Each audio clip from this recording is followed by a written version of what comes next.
Can you hear me? I can't hear you. Oh, hold on. I think I gotta put my voice on. Now it says you're on mute. Shit. All right. Is Oh, that there we better? go. Is that Yeah, better? yeah. Oh. I had my shit together. I'm over here thinking, fuck, what didn't I press? What I gotta do? Yeah. What's up, Robbie? How have you been? Not bad, not bad. I caught a stupid cold for sleeping with a fan on me one of these hot ass days, so got a little cough. Not the COVID, right? Nah. I hope not, right? Right? Yeah. Oh man. Hey, so After what have you been when all watching, man? this is about to end, I get it. What's that? What have I been watching? Yeah. I've been watching. I've been watching some of those WCW Saturday nights. Okay. Um. And then I went back. I started watching the 80s WCW Championship Wrestling, Championship Wrestling or World Championship Wrestling. And I've just been going back and forth watching those. And then a This, couple of shows. I watched the entire last season of Hawaii Five-0. how is that? Wait. The one with Scott Kahn in it? The new Yeah, one? yeah, yeah, Oh, yeah, okay. All right. yeah. James We started. Kahn's son. Yeah, He's, yeah. he's starting He to look walks like like him. it. Yeah, he Yeah, he's walks getting like it. older. Yeah, Yeah, he is. he walks just like him. His mannerisms look like him. It's like, man, Yeah. Hey, man, I gotta go back to that WCW Saturday night. I've been watching some NXT. okay. You know what my takeaway is? What's that? Dudes need to work out more. I think get bigger. Yeah, I yeah, believe, I believe 100% get bigger or ripped, bigger arms. You know who I thought was really good and I enjoyed watching what's was that? a guy named Cameron Grimes. I Okay, thought yeah, he yeah. was really good. I saw him versus Finn Balor, but he even put like I thought he was better than Finn Balor because he was just his character. He was character driven. He had good size to him. He had some really good moves. He was playing his heel gimmick. Yeah. Man, he was on point. Have you ever seen him?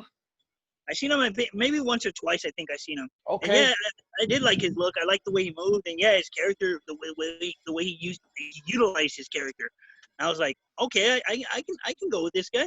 Yeah, it totally makes it feel like you're not watching a, you know, couple of fans arena match. You know what I mean? Because yeah, especially when the wrestler is just very animated, very I guess character driven. It Right. really helps drive the quiet matches, and I think we've seen that in the training, right? You know what I Yeah. mean? Yeah. But I think like if everybody does that in general, it's going to help everything. So if you have a huge crowd, oh man, it's just going to work 10 times better, Yeah. Exactly. Exactly. like especially now, like have as I don't know, maybe Ruby has done it, maybe Hyde, Robbie, maybe Ray Romero. But have you guys ever done I don't know. Usually, man, it's at the end of a match and I'm out of breath and I'm trying to like do my. This is years ago though. I'm trying to do my thing and I'll yell to the camera and sometimes I won't even yell to the camera. I'll just mouth to the camera. Oh yeah, I've done that plenty of times. Yeah. You do that too. Yeah. Yeah, in these no fan arenas or very little fans, man, you can't do that shit. Yeah. You Yeah. gotta, It's yeah, hard. you gotta. It Because gets. I always saw like guys doing it on TV, and I'm obviously, Rick Rude's probably talking some shit to the camera. You know what I mean? Yeah. I don't know. I was terrible at promos, and I never had anything to say, so I would pretend. I would pretend, and it was easy in XPW. There was a lot of people. You know what I mean? Right. Obviously, a lot of these indie matches, it becomes a lot harder. But that's what makes you better about. I always believe cutting your teeth on the indies. I mean, like even me, I talked to Jake about this. Like, man, I told him, I said, you got to go. You're getting signed. You have to go. How are you going to turn it down? There's no way, right? But I said, if I told him this when we were working out, getting ready for our match in January, I said, if it was a perfect world, I would love for you to kind of cut your teeth. One more year on the indies. To Right. really just kind of get that grind into you. Just kind of look to learn yourself. You know what I mean? But I really believe that like cutting your teeth in the indies really would help out a lot of if you ever see any wrestlers in WWE that you never see anywhere else, like if they went on the indies, they would really help them out a lot. You Oh know, yeah. it comes to it like I guess they're gonna sink or swim. You know, obviously. Yeah. You know, but some people excel to and then it's sometimes it's vice versa. Look at like Cody Rhodes, right?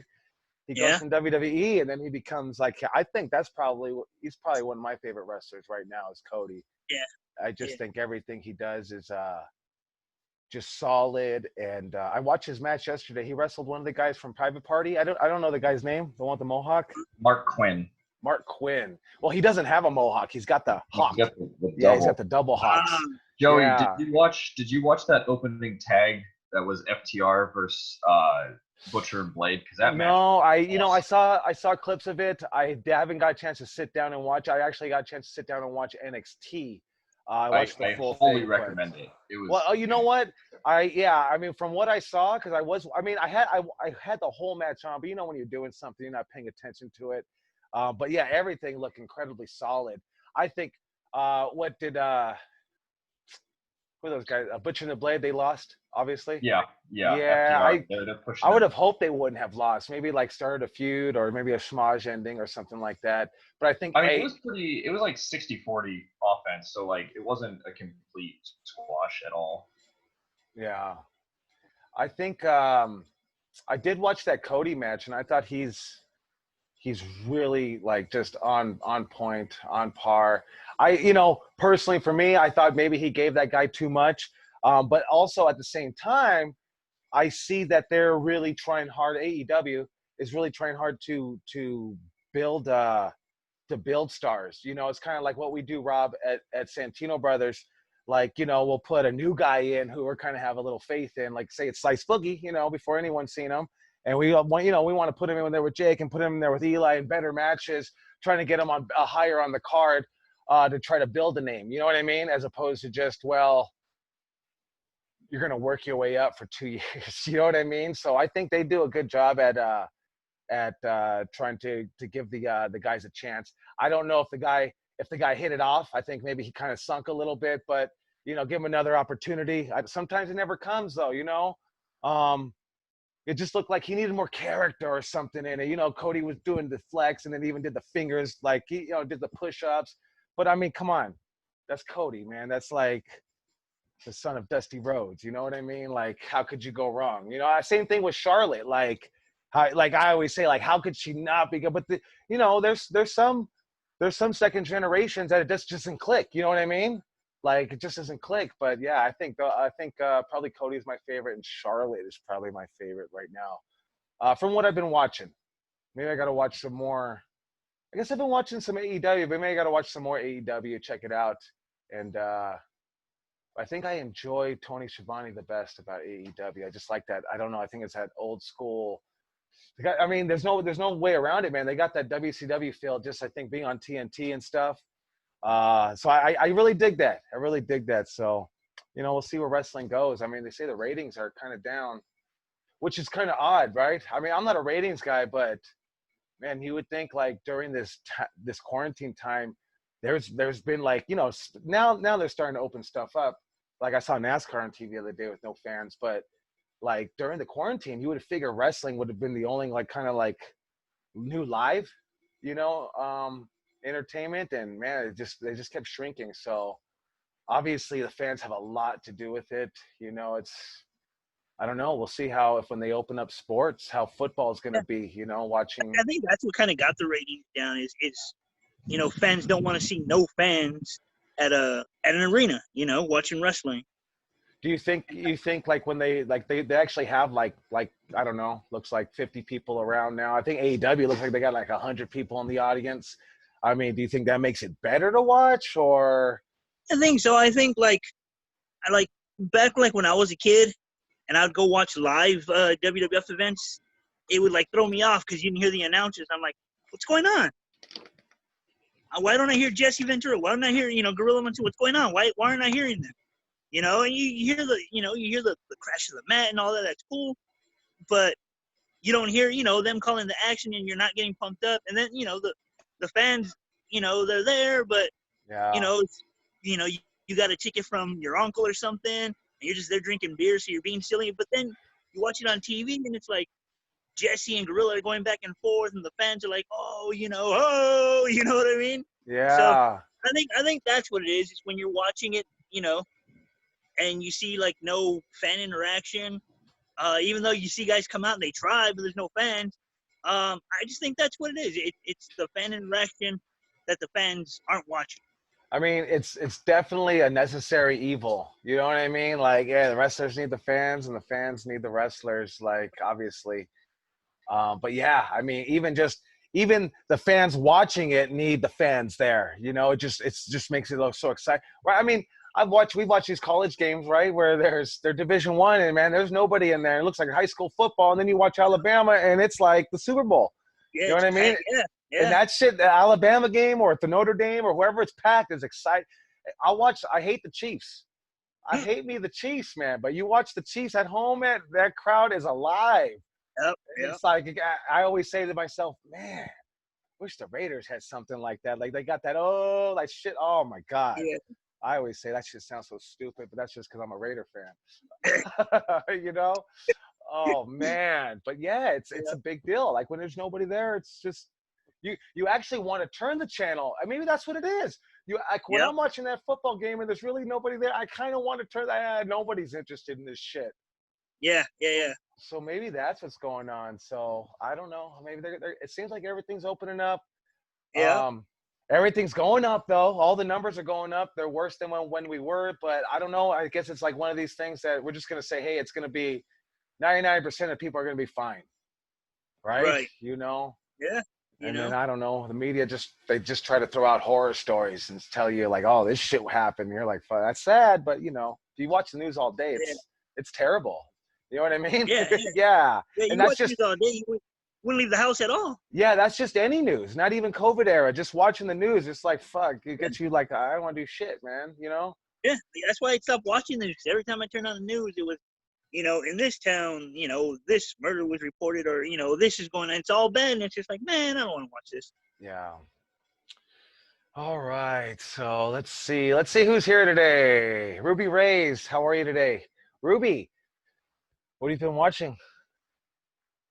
Well, you've been watching NXT. Did you watch last night, Monday Night Raw? Anything? No, actually, this week I've been going through IWTV and catching up on all my old matches that I never got to see footage of. So last night in particular, I was sitting there for a good long while watching some matches and just critiquing the hell out of myself. Well, okay, so I don't want to ask you what's your favorite match. What's your first cringeworthy match that you watched? From last night? Yeah. From watching the IWTV? Yeah. I didn't see any of mine that I had cringeworthy matches. Oh, that's just my opinion. That's but good. I mean, there was a couple of like little moments where I'm like, but I didn't see any of my matches last night there on IWTV that were like cringeworthy. So good. Yeah. You always gotta. I don't know. I've always watched more of my stuff than anything else, right? I mean, isn't that how it is? Just always watching your stuff. Makes you better. I think it also sometimes makes me cringe a lot. I think people are bullshitting me when they say it's a good match. A lot of times I'll go back and watch it 6 months later and I'll go, okay, I actually see it was a lot better. Because, we call a match in our head and it really, I don't know, 90% of the time does not follow through what we exactly want in our head. We want reaction here or there. But when you go back and watch it 6 months later, it's never as bad as you think, Yeah. So I always found that out as opposed to just watching it right after. Come back and watch it 6 months later, at least 6 months. So yeah, there were probably like the biggest things because like I get detailed when I go and I critique myself or when someone asks me to watch their match. So it was like there was 1 second too long pause here, or I moved like half a second early here, or I could have like, it's just picking apart the little things and like trying to remember where I was at that time and what was going on and trying to think what was I thinking, like, hey, what are you thinking when you're doing this? That's what I ask people when they ask me to critique their stuff.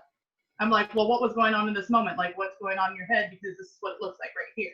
So throwing all the finger wagging back at myself. And it was nice, but like at some given point, I just had to stop watching myself because I was like, all right, enough me. Like, I'm done with me right now. Enough critiquing, yeah. I saw your spot with Delilah Doom. So you're talking about the little things. One of my little things was she put you on the chair and you straighten the chair out. Yep. I didn't like that. But that's just either. talking real. Yeah, you saw that. I assume you saw that too. Yeah. Real little things. And then usually sometimes probably that was just the fan cam, on his camera, Benny's camera. You might have not seen it at all. Yeah. You know what I mean? On the IWTV one, you don't see it at all. Yeah. But that fan that had that camera there, like right on me, like he saw it. Yeah, but that's just a little critiques, tuning it up to make it better. And if you can notice it, right, being truthful with yourself, it's going to make your wrestling a lot easier, So I'm glad you've seen that but that's just really like getting real detailed. It's like, come on, man, why are you running back then on the ropes? You know what I mean? Like, so. There was a better way that I could have moved the chair to make it less obvious if I needed to move. But, even psychology-wise, you were said, I know what the fuck she's going to do. I'm already ready for counter. You know what I mean? And in the wrestler's head, you're like, I just don't want her to see me move the chair. But otherwise, psychology-wise, it still works out. You move the chair because you countered it. If you would have moved the chair to take the bump, that would have been 10 times worse, right? Right. Yeah. So I've done that. I'm guilty of it. So, but you moving the chair was a little bit off. But then I thought, just thinking psychology, why wouldn't you move it to set her up, to get her down? So, but yeah, no, I did see that. So good to know that you're watching that. I got to get on that internet wrestling TV. I think I got to get not just me on it, but I got to get the Santino brothers on it. They've hit us up a couple of times. I'm just, I don't know, lackluster on moving forward with it, I guess. But I guess eventually, probably 100% we'll get way more viewers than we have right now. So I think that's why we'll probably do it. And then just, hopefully with opening up, we can have some shows, that a lot of more fans are watching. So that'd be the idea. All right, Mr. Dane, how are you? Good seeing you. Mr. J. Douglas, Bodie, Hyde, what'd you eat today? Chicken? All right, Birdman, good talking to you. Robbie Phoenix, obviously, my man. Max Moses, how are you? Ray Romero, got the bus gimmick going. Pete, good seeing you, brother. Dominic, how are you, Dom? Referee John Nelson, good seeing you today. We got Javier back in here for his second shot at it. I think we'll probably talk to him. Artorius is here. Good seeing you, Will. We have an unidentified iPhone. Lindsay's here. Good seeing you. Richie Coy, good seeing you. And Faustino's in the house today. Good seeing Faustino. All right, so let's see here. So, we were going over, Ray, so Robbie, just to kind of catch you up, we kind of did I just did a little review for everybody on NXT. I watched the, I guess the pay-per-view. I don't even know. You can't really call it a pay-per-view anymore. And I just kind of went down all my notes that I had for them on Monday. A lot of it was footwork, baby steps, kind of really going for it. I think were the biggest takeaways, and slow down, obviously, slow down a little bit, smell the roses, let people see you. I think those were the biggest takeaways we went over on Monday. But then we also started going over some pro wrestling tips. And I do have a few more, so I probably just want to get through them. And then I want you and Ruby and Dom to throw your sense in there just to add to it. But yeah, we talked about, I don't know, we got through quite a few of them. And then we'll just kind of go from there. And then I think we'll talk to some of the guys on some of the goals. I see some new guys like Javier, at least Javier. We'll talk to him about some goals. I thought I saw Osvaldo. I mean, that might have been on Monday. Big Oz. So, all right. So, one of the things I don't know exactly where I left off. Oh, I think we did talk about loving this business, having passion for it. Okay. Here's one. Here's an easy one. This is just like incredibly simple. It's some shit that I came up with years ago. If you're not having fun, you're not doing it right. I actually didn't come up with it. My music teacher did. I used to play the saxophone. We used to be in an orchestra. Then we went to it became a jazz band just because there was no more orchestra, and then it became just two sax guys. But yeah, but he would always say that, hey, time flies when you're having a great time. But the same thing is, if you're not doing it right, or if you're not having fun, then obviously you're not doing it right. You know, and I think like we talk about breaking down matches, you know, giving heat. Go, you know what, you did this here, your footwork's off. We tell you, hey, why did you hit that finish? How come you didn't take it home? You know, your heat wasn't good enough. Your comeback was a little lackluster. We talk about all this shit, and it starts, in my head, starts becoming like this crazy ass, beautiful mind math problem, you know? And then a lot of the times I think what some of the wrestlers forget is, number one, why do we start to do this? You know, because I want to be the champion, because I want to be a pro wrestler. But why do we do this? We do this because we want to have fun, because it's fun. It looks like fun. You know what I mean? Especially when you do it, then you start having fun, you know? And it takes a little bit of aspect. You could be a beginner, and I'll tell you straight out, like, there's not going to be that much fun in the beginning, especially, you know, average people coming in. When you're in tip-top shape, then it's for me and Robbie, it's a lot easier. We start moving, and we just start dealing with your body language and footwork and stuff like that. But when you're out of shape, it's like who's had a great time being blown the fuck up? You know what I mean? I don't think anybody. I think you're like, a lot of the times people are, you want some water? You want this? And you're just, leave me the fuck alone and just let me, I'm having a hard time just trying to breathe here. You know what I mean? I can name a number of times. I'd be like, Robbie, oh my God, I got anxiety. My heart's beating all crazy. I got to slow my heartbeat down. Robbie, I think that would be anxiety. It wouldn't be blown up, but there would be times I'd be blown up. I'd be like, Robbie, I need you to do my spot for me. And he'd tell me, which one? I'd be like, all of them. And he would be like, all right. And Rob would go in there and do all the spots, and I would either have this anxiety and slow my heart rate down. My heart, it would just start, it actually would feel like it's just beating 3 times as fast. Feel like, yeah, he was like, oh shit, hey Rob, I might, if I'm dead, if you don't know where I'm at, I'm under the ring dead. You know what I mean?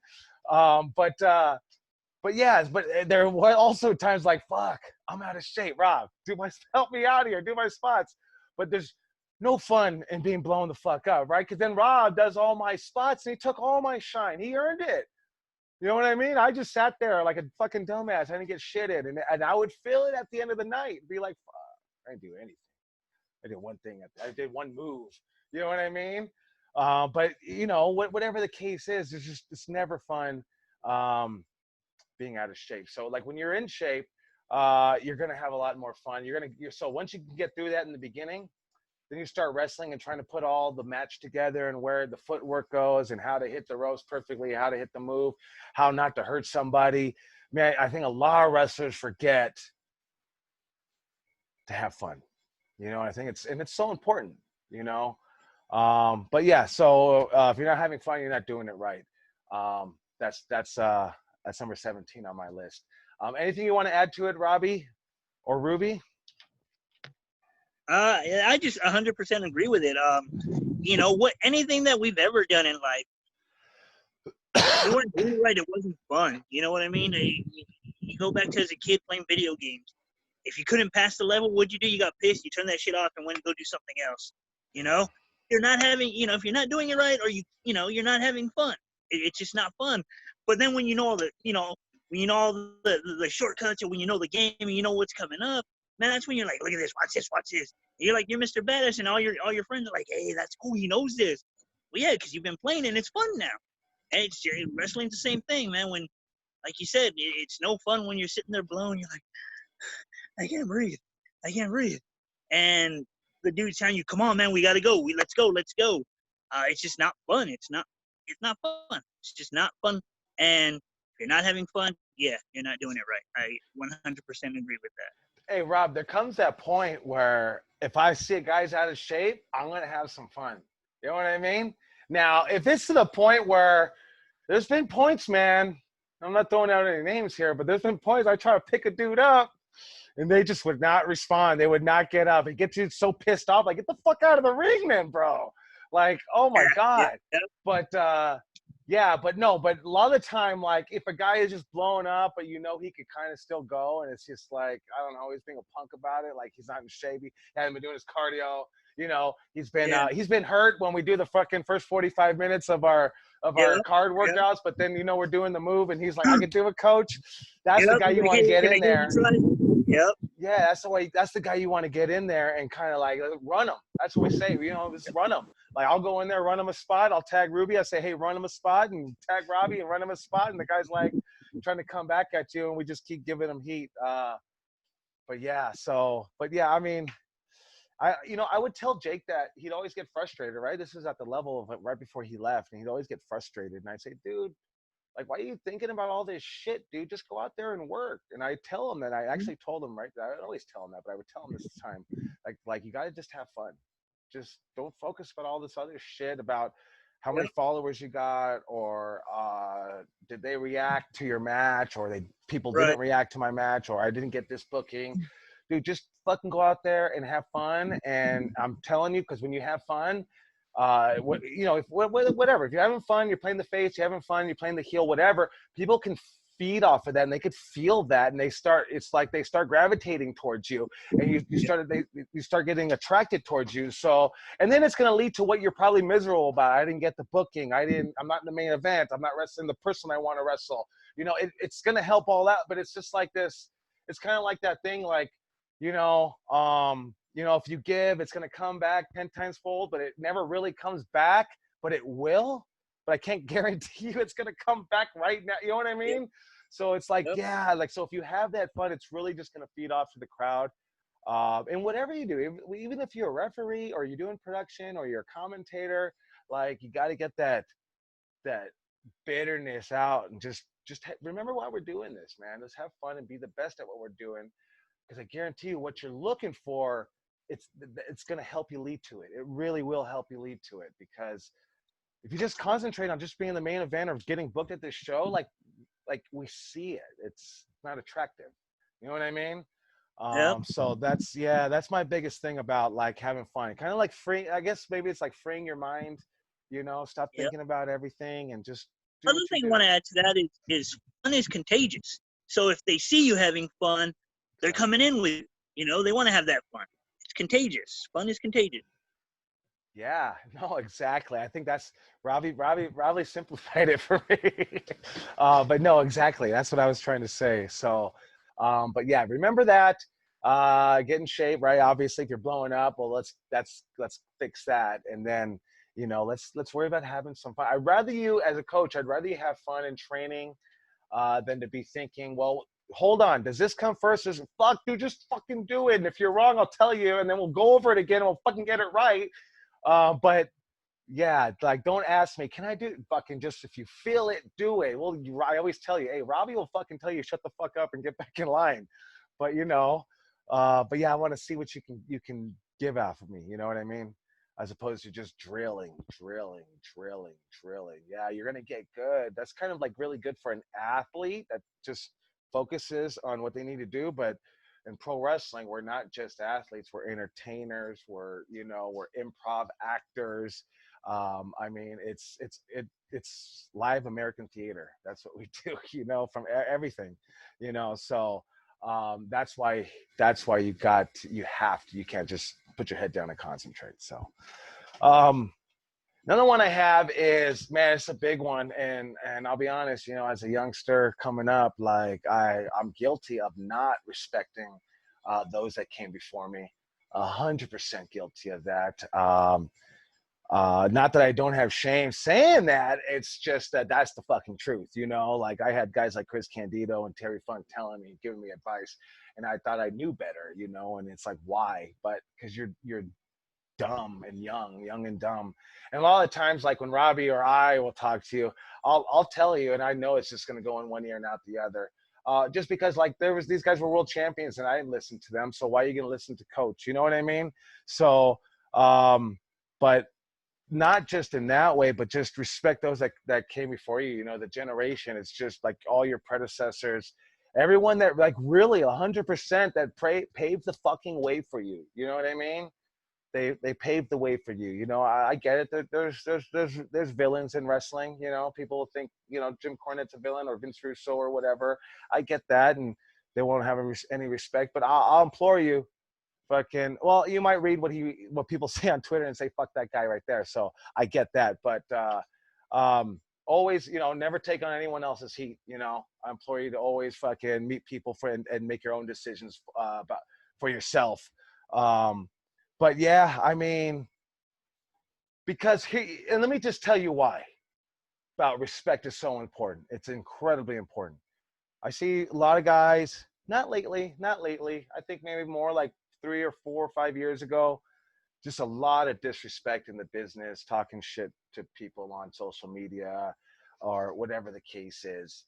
And it's all fun and games because you're the fucking cool wrestler now and you got the majority of the loud fans having your back on social media, and that's cool. And the old wrestler doesn't even know how to fucking use social media. And it's, yeah, you're dissing this guy because he said some shit to you and you got to one up him. Okay, whatever. But let me just tell you this. That shit goes around. New Jack told me this shit. That shit goes around in a circle, and that's what he did to me. Shit goes around in a circle. And he's talking to my buddy Smiley, Ryan Katz. And I guess Ryan Katz had didn't respond to him on messages for XPW. Then New Jack was there, and he looked him right in the eye, and he says, "You didn't know this shit goes around in a circle." And Smiley just gave that so nervous look and just like, what the fuck did I do?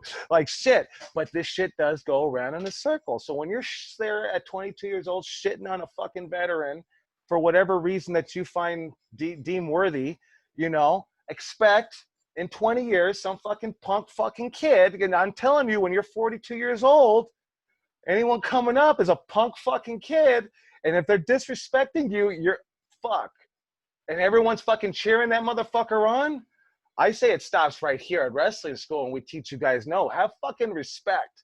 Yeah, there's always going to come that time where Abdul the Butcher is going to fucking piss in the middle of the fucking locker room, and then Trent Acid is going to fucking go in his face. Everyone's too scared to, but Trent Acid goes in his face and says, "You disgusting fucking pig, clean that fucking shit up." And that's an indie dude talking to Abdul the Butcher, but you know what? Fuck yeah, Trent's right. Fucking pissing in the middle of the fucking locker room because what? You're fucking Abdul the Butcher? Get the fuck out of here with that shit. I get that. You know, you ain't got to fucking blindly respect fucking veterans. No, I'm not about that. But having just the utmost respect for the people that have paved the way. Just because maybe your favorite wrestler's got heat with a wrestler, that don't mean you got heat with them. That's some fucking Mark shit. You know what I mean? But that's where I'm kind of going with it. I always implore people to kind of fucking get your own meeting with somebody before you make a decision if you don't like them or not, or if you don't have respect for them or not, you know. So I just think it's very important to show that respect now, because it's going to come back 10 times fold to you, disrespecting people. And it's not fun, man. It's not fun. I mean, people do it, and, you know, I try to tell some of my peers, like, I always say, hey, fuck that guy, you know, just like, you know, don't worry about it or whatever. But it digs into you. So, and obviously respect has to be earned, you know, but that's where I think right now, as students of the game, that's where you guys have that respect. And not, I mean, I think sometimes maybe some of you guys have too much, like, you know, doing that when you're seeing people. And I get that 100%, but man, sometimes I think people might take advantage of it.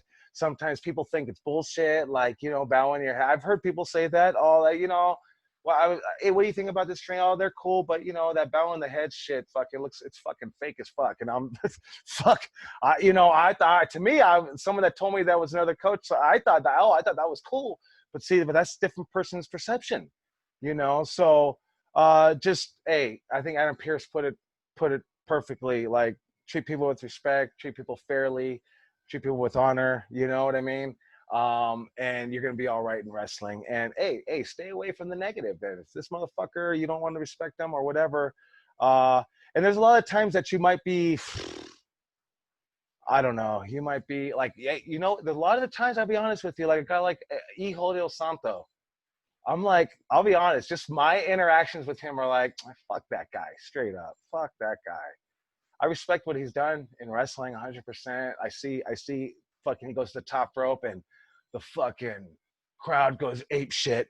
And you could say, oh, well, he stole his dad's gimmick and whatnot. Hey, man, you know, there's been a lot of Rey Mysterios that couldn't fill the shoes. You know what I mean? So it's like, it can't just do it.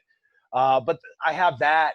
You know what I mean? Like, I'm not going to be, well, I'm saying it here and I air these things, but, you know, I'm not going to be fuck Santos. And I'll probably go shake his hand for sure, 100%. You know what I mean? 100%. I don't know if there's anybody that I wouldn't shake hands with, to be honest with you. I remember I had a problem with X-Pac. I think he said I stiffed him in a match and he was really pissed. Was it in a match? Might have been in a match. But whatever the case is, he was pissing me off, and then he went to the back and like he scolded me for 45 minutes. And I stood there and I kind of was like very disrespectful, kind of rolling my eyes. I mean, we have a better relationship now, but at the time, I think maybe that's why. But at the time, it was like we're kind of really butting heads with each other. But I think you just got to have that mutual respect. I think a lot of the times, even when you don't respect somebody early on in wrestling, man, you come through it and you're like maybe 10, 15 years in, that person's 10, 15 years in with you, dude, the respect, the heat just kind of goes away a little bit. It really does. It really does, you know. I mean, and I don't think anyone should hold on to heat forever. I remember talking to Lester when he started coming around, Supreme, when he started coming around about a year ago. I mean, we were talking for about 2 or 3 years before he died. But I remember about a year ago when he started coming to the dojo specifically, he actually told me, he was like, dude, I ain't got heat with nobody. Like, I closed that era off in my life. Like, fuck, I just want to be nice to everybody, this, that, you know. And then, you know, he died less than a year later, you know, and it's like, I would feel like I'd like to die like with no fucking heat, with nobody, cleaning my hands. That's why it was very important for me, you know, me and Ray and Rico, and Damian Arsenic, we had a falling out over some stupid shit. Like, oh, what? Like, always go back and say, what the fuck did they say? And then when you say, oh, they were talking shit. Well, what did they specifically fucking say? They're talking shit. No. Tell me what the fuck they say. And when you say it out loud, a lot of the times you're like, that shit sounds stupid. Why am I mad? 100%. That shit sounds stupid. You know what I mean? But anyways, I think that's just a little rant there. I'm sorry, Rob. You got anything to add to that? About I think my rant went off, but just respecting your the people that paved the way in the business. You guys, or Ruby, you guys have anything to add to that?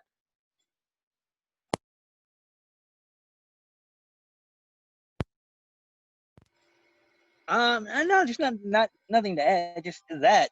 Uh, just always just respect the people that pave the way for you. It goes around in a circle, and same thing. When you're on your rise, on your rise up, don't fuck those people on your way up, because you got to meet them on the way down, man. Fuck, ain't that the truth, right? That ladder goes up and down. Mm-hmm. You know what I mean? It really does. It goes up and down. Hey, truly help as many people out as you can. It really earns respect. Yeah, it earns respect. It earns networking. It earns friendship. I mean, you're way better off. So, and we're only telling you this because just we see a lot of the bitterness it just kind of hits you sometimes. I don't know, Ruby, you ever hit the bitter stage of your wrestling career? Not, oh my gosh, I hope you never do. I really hope you never do. I mean, that's why we talk to you guys, is that way so you don't go through that shit, where I think it's because since early on, and when I mean early, I mean not even taking my first bump yet, like still working on my first roles, like it was always impressed into my head that wrestling doesn't owe me anything, that specifically the quote, the business will take and take and take from you, and rarely will it give back, was always impressed in my head. So I have not hit that bitter stage yet, and hopefully I won't get there. Hopefully. No, I mean, with that mindset, I don't think so, right? That's like down that same mindset as, hey, right, wrestling doesn't owe you shit, so hey, just have fun, right? Just go out there and have fun, and then maybe we can make something out of it. And usually it happens, right? I mean, it's just kind of like in life, man. You want to be whatever the fuck you want to be. You put work into it, it's gonna happen. If you just sit on your ass and don't do shit, it ain't gonna happen, right? So yeah, it does. So all right. Here's one. What about beware of fake environments? That's like my fake environment. So what's a fake environment? So at Santino Brothers, right? We never really like said, okay, so come to me and Robbie, and we're gonna get you all your bookings, right? So we never wanted to do that, right? We feel like obviously as a school, that's something you should have to do. For some reason, we've come around to the point of maybe just been around long enough to where the Santino Brother guys are sought after, so we want people to like, right, learn to get booked as opposed to, right, just getting booked, learn to fish as opposed to me just giving you a fish, and that's going to just really expand your horizon a lot wider. And so we've always been really big on that. So what's possibly another fake environment? So that could be one, like at a school where they're getting you bookings. Now this might not be like a fake environment, but maybe you're getting pushed. You're working for a company and they really like you and they're pushing you. And maybe the fans love you and great. Are you able to do that somewhere else? The exact same shit that you're doing without getting the push, doing it on your own. You see what I'm saying? Like, so like so even beware of that push. So sometimes that push pushes you to look better than you are. Obviously it's supposed to, but learn to, right, push yourself, learn to capture the crowd's reaction yourself. You don't need that push. You know what I mean? I guess that's where I'm trying to go with it, right? It's not like you're ever gonna denounce a push. I mean, I think you'd be silly, right? I mean, right, Rob? Rob's nodding his head with me. I mean, I think it'd be silly to denounce a push. But take it even deeper. If you respect wrestling and maybe you're not ready for it, then hey, maybe you will denounce a push. I don't know. There's always different reasons why somebody may do that. But yeah, just beware of, just learn how to get booked, learn how to communicate, and learn how to deal with people. So the main thing about the fake environments is just learn how to do it your fucking self. Don't get used to just having someone do it for you. Don't get used to someone fucking doing this guy always does my highlight video for me because he's a fan and he loves me. Cool. Learn to do it yourself. Have 2 highlight videos. Same thing. Oh, Robbie really loves me and he gets me booked everywhere. Got to go out there, and I'm talking to you, Ray Romero. Go out there and fish for the bookings yourself. Fish for all the bookings yourself, right? Because, dude, I'm gonna tell you, 99 of them are gonna turn you down. You know what I mean? So it's already rough waters as it is. So that's that tip. Maybe it needs to be reiterated on that. But that's that tip is just learn to get booked yourself, learn to communicate yourself, learn to do it yourself. Like I even had my buddy Smiley, like he got me booked on TNA, and it was just like, I should have did it myself. I should have made the contacts myself because I'm just a guy. He could have showed up that day with anybody. You know what I mean? I gave my picture, said this is who he was, but that day he could have showed up with anybody, really. You know what I mean? So make that connection yourself, because that's what's so important in wrestling, because there's so many people out there looking for wrestling work, looking for bookings. And a lot of the times, I always tell the guys, like, obviously there's a time when you're too green to be asking for bookings, or to be asking to try to get booked at PWG or anything like that. But I always tell people, don't cancel yourself out. Go ahead and submit yourself to PWG, even WWE, AEW. Let them tell you you're not ready. Hey, I might come out here and have critique after critique after some guys that are wrestling on AEW or NXT. But if you submit your shit and they hire you, fuck yeah, that's what it's about. You know what I mean? That's what it's about. So never cancel yourself out. Always strive to get that booking yourself, even when you may think you're not ready yet. Get that ready shit out of your head. Maybe talk to your coaches and stuff like that. Hey, you think I'm ready for these? But yeah, go for it. Because a lot of times, I'm telling you, I waited like 12 years to finally contact WWE for the very first fucking time. And I didn't even do it. My buddy Luke Cox did. So that's why it's so important. Do it yourself. Contact yourself. Network yourself. Hey, Joey. Yes. So a question here, when you're talking, beware of fake environments. Mm-hmm. What about wrestling environments that are essentially secluded?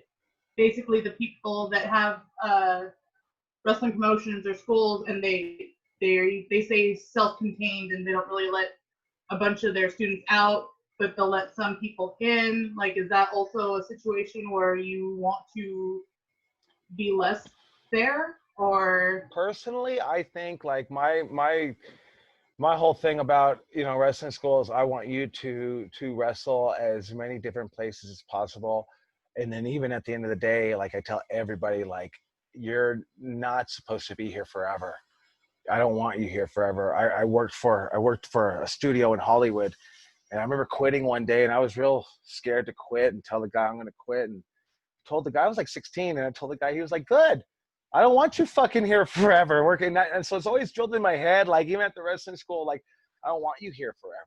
I don't want to hang on to you. Even if it hurts, like, right, we could have talked Jake into staying an extra year, right? No, hell no, man. Like, you got to get the fuck on. That's my take, a different take. I feel other places that don't do that, I feel that I don't know enough information yet. And that's what I'm going to say. I'm going to go, because there's been a lot of times in my wrestling career where I don't think what somebody's doing is the right thing. And then I learned fucking 15 years fucking later, damn, that's why they've been fucking doing it that way. You know? So I don't knock it. I don't knock it at all. I say, this is what works for us right now. I think personally, cutting teeth. You guys need to get out there and cut your fucking teeth, you know? right. But what about as us as students at Santino Brothers, where we're not like that? What about us going into that environment and wrestling for that environment? Is that more ill-advised? Or is No, it no, still... not at all. I think that's go right into it, because they're bringing you in. They need you to learn. I don't think that's like, what I think is like a fake environment was one that I was in with XPW, in a sense that it was a really huge fucking company. But like, they would say, we're going to do this, that, and the other. And they would hold me back from doing anything else, you know? And I didn't get a chance to get out, and I could have wrestled for CZW at the time, even Ring of Honor at the time, because I had a name for myself. But I was trying to be loyal. And I think that it just kind of hurts you, because I think also in your head, maybe you've been over, right? Like I was over at XPW, but then I wasn't able to try to get over anywhere else the same way, besides local stuff in California. You know what I mean? And that's what really triggered in me, because they really pushed me hard. I think in a sink or swim situation, I think I did swim, but I needed more, right? And obviously now I know I needed more. I needed to know how to fucking do psychology in matches. I needed to know how to be Shane Douglas at least a little bit, you know, how to everything I tell you guys, how to communicate with people. So I was sitting there in that vacant environment, and it didn't teach me to reach out and get a network. It didn't teach me how to talk to superiors, or even just handle myself. And it was just like, oh, here, Chaos, this is what you're going to do today. Or here, you're going to go do a signing. And cool, so I didn't have to do much, and that's kind of cool. But that's why you see some of these wrestlers from WWE, after they come out there, it's hard for them to excel on the indies, you know, because they don't have them doing that for them. And that's a somewhat a fake environment. You're making real money 100%, but are you is over? And I think that's what I'm talking about, is just as far as the pure wrestler. But you going into anywhere that maybe be closed off, no, I think that's fine. I think that's you actually teaching them, you know what I mean? Because you're bringing that outside world to them, and that's a tremendous help, especially if that might be one of the rare times that they get it, man. They're going to feed off you 100%, right? It's like me and Rob can talk all day as coaches or dads. Like, they don't listen to dad, you know what I mean? They listen to the cool friend. That's the truth. Like, we'll tell you the exact same thing, but the cool friend will tell you, but I can relate to that person. You know what I mean? Because that person's wrestling where I want to be, you know? So it's just a little bit different. I don't know. Does that help you out? Does that answer a little bit? Yeah, I think I was just wondering, because there's a couple of places out there, obviously, that are very secluded. They keep their students to themselves. They run the shows by themselves. And a lot of times, like, when they contact someone to go in, it's not often, like you were saying, that they're going to contact one of us. And just, I don't know, I was wondering, because it always seems like when you talk about fake environments, that's kind of one of those environments. So I don't know. I always am hesitant about going to places like that, but I'll end up going anyway. I definitely would go. Now, if you repeatedly return, that's a different question. But I definitely would go, because, man, I would always want to feed my mind and see what's going on over at this place. How are they teaching it? You know, what's going on over here? Because that's just part of that, of just really trying to learn everything about wrestling. But I definitely would go and never shun it. I mean, that's even like if it was some backyard shit, man. I mean, I'm pretty sure maybe if you heard of a backyard show in Ventura right down the street from your house, you might waltz over and see what the fuck's going on. You know, I don't know. You might shit on them, you might not, but hey, they might look at you and be like, fuck, Ruby Ray's is here. Jesus Christ, watch us wrestle. So, all right. I think also Ruby Yes, with sir. when someone who's closed off invites you in, says a lot about who you are as a worker, as a person. Because you know, if they're closed off, you know, and they don't want any of their people out, but they're bringing someone in, maybe you know they're looking for you to help them. Not only are you helping yourself by working with these people who are so used to just working each other that now they got someone different to work with, and you know, a new style, and maybe they've never worked that style before. You know what I mean? And so I say it's kind of groundbreaking for you if someone who's closed off actually invites you in and says, "Come work for me, come help us." Hopefully, you know, you have a great experience, and maybe you want to go back. But if not, and it's not a good experience, then you know, fuck it. But yeah, I think it's groundbreaking. Yeah, I think you definitely have to have that, right? You got to take it and say, well, that wasn't the greatest fucking 3 hours I ever spent in my life. You know what I mean? You got to be able to just to check that shit off. So, yeah, I 100% agree. Here's one that actually Ruby came up with. I put it on the list. I don't know if Ruby remembers. Have at least one nice set of gear, right? Have at least nice set. And maybe Ruby, why don't you go ahead and speak? Do you remember this? Why don't you speak on it? Yeah, this was just from off of a list of notes I gave you from when I went and did Impact, and this was essentially they did look through my social media before they contacted me to go wrestle for them, and they told me what I was wearing, and it ended up being like the nicest set of gear that I owned. Everybody there, when I went there, everybody's gear was nice, even if it had the worn down look. Their gear was still nice. So I think there's something to be said about having at least one nice gear that's well maintained. Keep it nice, keep it fresh. You know. Yeah, so you're wrestling. Say you're wrestling at one of them rodeo shows. When I say rodeo shows, those fucking with the dirt floor, right? And then you get thrown outside. So yeah, wear your shitty gear for those ones. And then if you're going to TV, you're wrestling for Dave Marquez or Impact Wrestling, hey, you got to bring out your fancy shit. Leave your bullshit at home, So 100%, yeah.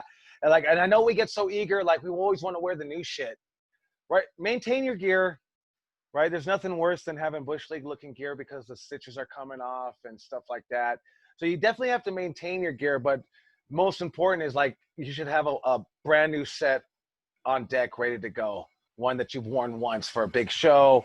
Usually TV, TV, actually you can wear your gear at one show and then TV kind of gives it a second life if you take care of it enough, because it won't look half as bad as it does in real life than actually on TV. Sometimes.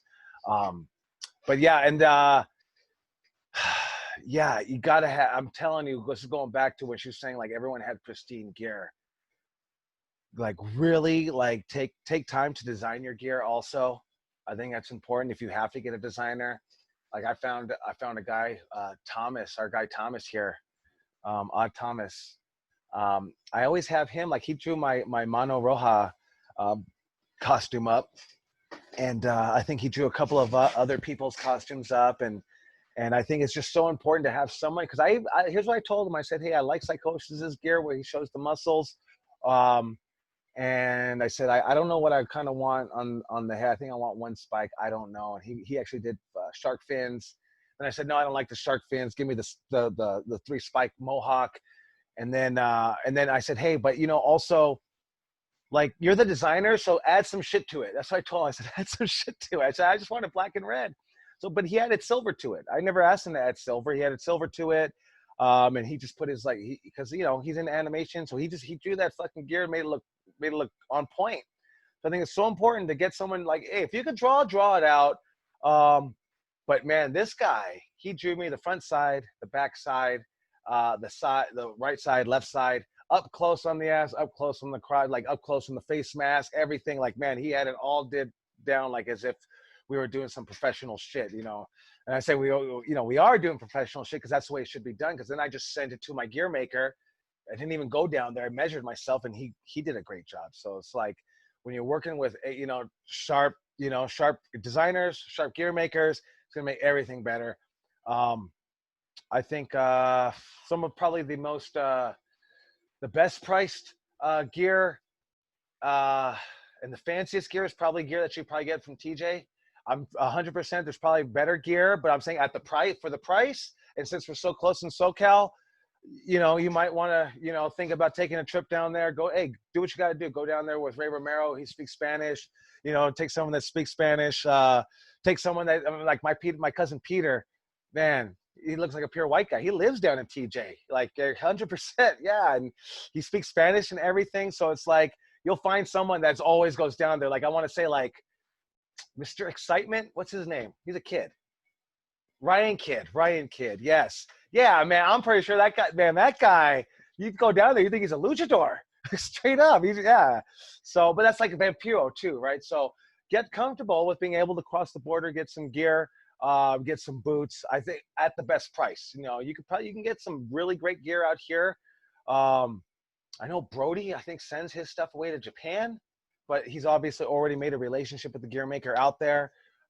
So, you know, but yeah, if you really want some really nice looking gear for affordable price, you know, start hunting down TJ. But in particular, my buddy Labranito, man, he's got the hookup. I don't know if he'll do it for you. He does it for me. He says, I basically give him my money. I give him my sheet of paper with all my sizes. He comes back in 2 weeks and gives me my gear. And because he's got his brother-in-law comes up from TJ every 2 weeks or something like that. So he just puts the order in, gets the order back. And that's how I get mine. But, you know, some people are not as trustworthy. But, you know, I kind of gave it a trust, and I thought it was like the easiest way to kind of get gear for me, you know. But and that mono gear has been probably one of my best gear that I've ever had. It's thrashed to hell. You take a picture of it, it doesn't look as bad. If you compare two pictures, you can see the fucking difference. But no, it's still excellent gear. So get a good gear maker. Here's another one that Ruby came up with on her list that she gave me was have a pose or a signature thing that you can hit in the ring, you know. And she actually specifically says she doesn't mean a move, but she means a pose, something unique, right? A taunt. It's so important, right? Going back to looking at these 5-year-old kids that aren't dressing up. They're not big or nothing. They're just two 5-year-old little kids. And, you know, I always use the Macho Man and Hogan, but one's doing this and the other one's doing this. And the moves that they're hitting, and you're like, that's Macho Man and that's Hogan. And I can see exactly who they are without the kid even having a fake beard, glasses. He doesn't have shit on. He's just doing his mannerisms and his poses and taunts. So that's why it's so important to have that. And that's why I actually noticed yesterday when Cody did the flex and then he threw his hands away. I was like, damn, that's something that I should have thought about. I just thought it looked really cool when he did the double bicep flex and threw. And I don't even know if anyone really notices that, but that's something that would be very unique, you know, because I don't think I've seen that. Maybe, I don't know, maybe Rick Rude? Maybe Rick Rude? Yeah, is that it? Is that who he's copping? Yeah, you're right. That is Rick Rude. Okay. See? Hey, you could recycle shit and people don't even know, man. Actually, yes. so basically just to elaborate on a little bit, it's concept is to have your silhouette. So what you want is you want a look, a pose, or whatever you do that is so uniquely yours that if all I saw was the silhouette of this pose, then I know that it's you. Yes. I have a t-shirt like that. I sold Hogan's pose. I actually have that tattooed on my leg. Don't be a mark for yourself, though, like me. But maybe you should. I don't care. I don't know. Would you get a tattoo of yourself, Ruby? On yourself? Chingona, right? Like no. Chingona or something on your forearm. No? But I'd probably get the tattoo of my logo, like my little face logo. I'd probably. There you go. How about you, Rob? You got a tattoo of yourself? I've contemplated over and over again putting the Phoenix logo on me. I just do it. Haven't found the guy who can do it the way I want it with the logo, and where I would put it. I don't know where I would put it right now. It's on your tricep back here. Probably. Yeah. But yeah, But then you got to keep your arms big. You know what I mean? yeah. Man, Supreme must have had like 3 or 4. He had his name like 3 or 4 times. He had a silhouette of him in the ring doing the fiddle fingers. So, hey, you know, life's short, man. You got a tattoo, get it I, now. You know what I mean? Before I've someone's telling you, contemplated don't many get it. times. What's that, Yeah, Rob? I've contemplated so many times about it. I've been thinking about getting a tattoo of Supreme. You ever seen that Bruce Lee one where the guy's fist is Bruce Lee? And I was thinking about doing that for Supreme, having a little Oh character yeah, of yeah. Supreme, but then his fist is my fist. Right. So that's what I've been thinking about doing, something like that. But yeah, right. You gotta, who the fuck's gonna do something that's gonna make it look good? Yeah. Right? Yeah. Yeah. So, oh, but yes, get a signature pose. Get a signature pose, especially. But yeah, I mean, it's 100% right. You know, when you're behind that curtain, can we tell who you are? Right. That goes back to being memorable as a pro wrestler, right? Like we got these little kids, or just these minds that absorb everything, you know. And then when they see you, like, are you gonna leave that lasting impression, right? Like imagine when, you know, the first wrestler you saw outside of a wrestling show probably left a lasting impression. If you're young, you know. So right, just you want to be memorable. And then actually Ruby added another one. She wrote, she had right, and this is something we always talk about. Obviously, character is huge, you know, and facial expressions are even bigger. So I'll let you go ahead and elaborate. Do you remember that one? So I'll let you go ahead and elaborate on that one, Ruby. Just that, like, character was, and this again is from when I did the Impact taping. Character was key. They reiterated it over and over and over, especially the facial expressions. Which when I was training with Championship Wrestling from Hollywood, Peter Avalon, like he was always going over this too. But when I was at Impact, they were impressing facial expressions so much to the point where the character and expressions were highlighted almost more. Maybe not more than the match, but like right up there with everything that you were doing in the match technically. And at one given point, they said that they wanted me to give this certain emotion out there. And when they did that, it was like a straight camera zoom straight to the face, and like it got gift and stuff like that. And I understood what they were trying to put across, and it's really key, especially, and this is especially working for TV, because you're gonna have all those cameras in your face, and you have the roaming cameras. So it's so important to practice like all these different emotions with your face, even with your body language. You should also go that far, right? Facial expressions, body language. How are you when you're, you know, you're mad, sad, happy, frustrated? All these emotions, write them all down, and you should have facial expressions. Just practice them, go through them. A lot of the times also is, man, feel it. But it's so important to emote these facial expressions because you, even if you don't know, that's why we get really interested as fans into these matches, is from people's facial expressions, right? I think specifically I can remember before he passed out, he was in a sharpshooter and he was blood flowing down his face, specifically going down his teeth, screaming in pain, reaching out. And this is Stone Cold Steve Austin versus Bret Hart. And then he passed out, and it's just like, that was like a memory drilled into my head. And I think they had it on a highlight for X amount of years. But it's so important, right? Like, so important, because I see a lot of wrestlers today, you know, indies and on TV. It's like, we talk about tones. It's like their face is on one tone, one gear. You know what I mean? It's like, I'm always just, it's like kind of like I'm Venom. You know what I mean? Where Venom is just has that same look in every fucking shit, right? Like, you want to be able to, right, bring them up, bring them down, really touch their hearts, right? So whatever, we all have these different emotions, right? Unless you're that villain, that's the Terminator villain, right? That was and even that in the movie, the Terminator, they're teaching this guy what emotions were. You know what I mean? So it's so important to have those facial expressions and to deliver, because it's gonna, I mean, you can't just sell ow, ow, ow. We have to believe it. You got to believe it, right? And we got to believe it in your face, and then even farther than your face, because if your eyes aren't telling us the truth, then we're not going to believe it either. So you got to go really deep and really feel it. Like where they used to tell me, you feel it in the back of your eyes. You know what I mean? That's where it starts. So But yeah, just incredibly important. Anything you want to add to that, Robbie, about facial expressions, selling also? I mean, yeah, if you make the facial expressions, it's going to help you sell. Going back to like what you said about Terminator 2, you know, when he would get shot, he would just turn his head and then look at you with the same expression that he just gave.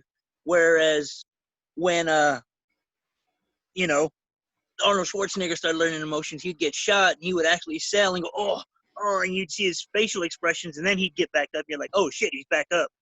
I think your facial expressions helps with your sell.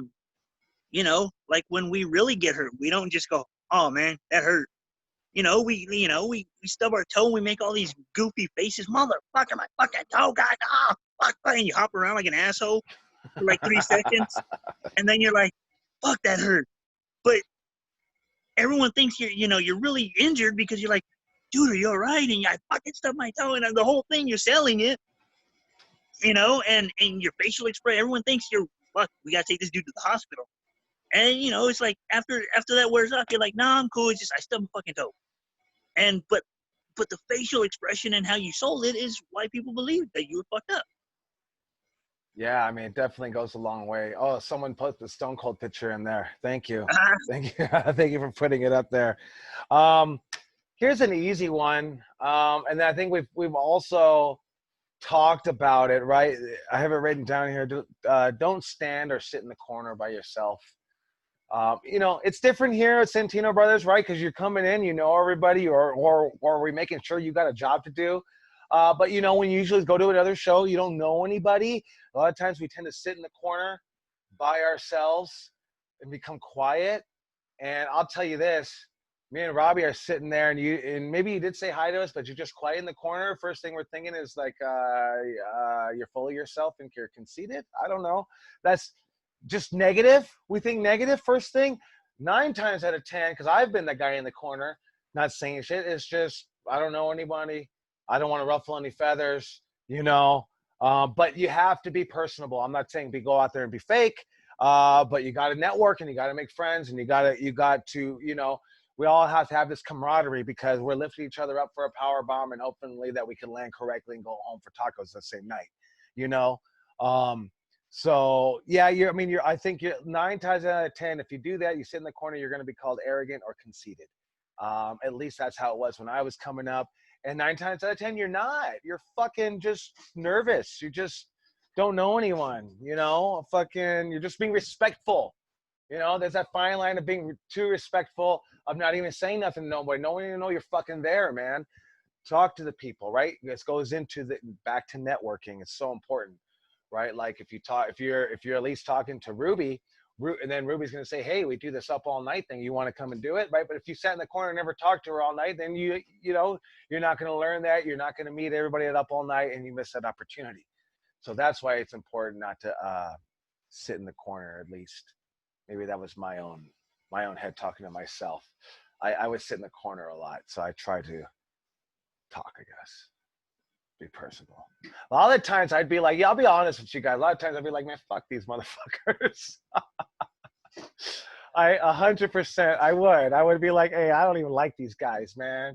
I'd be like, I got Mongo. You know what fucked me up, man? I watched something years ago, like 20 years ago, of Scott Hall saying, friends, I don't need more friends. I already have enough friends. I want to make money. But hey, I think that's the truth. Maybe I was a little arrogant and conceited. But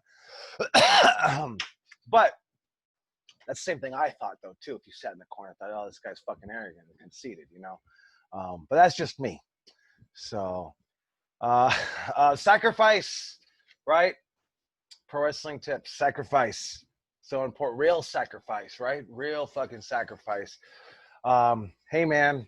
Like I'll tell you about, and I repeat these stories just because it's what happened to me. Like, first time ever going to get flown out was for ICP. I was going to wrestle for Gathering of the Juggalos in Toledo, Ohio. And it was like I worked for Public Storage for the call center.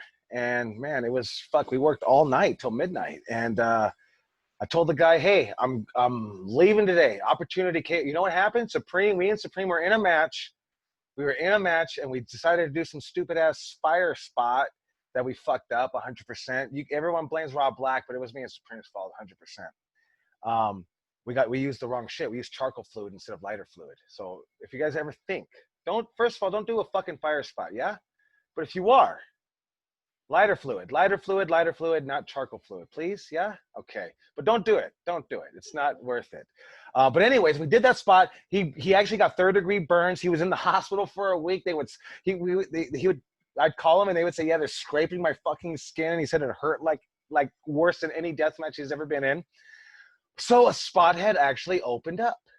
So I got to go. And so it was last minute. And I told my boss, I said, hey man, it's 3 days, the big festival.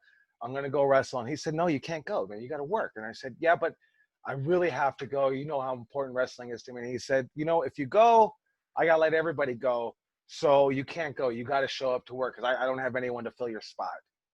So I said, well, you got to do what you got to do, and I got to do what I got to do, but I'm going to go.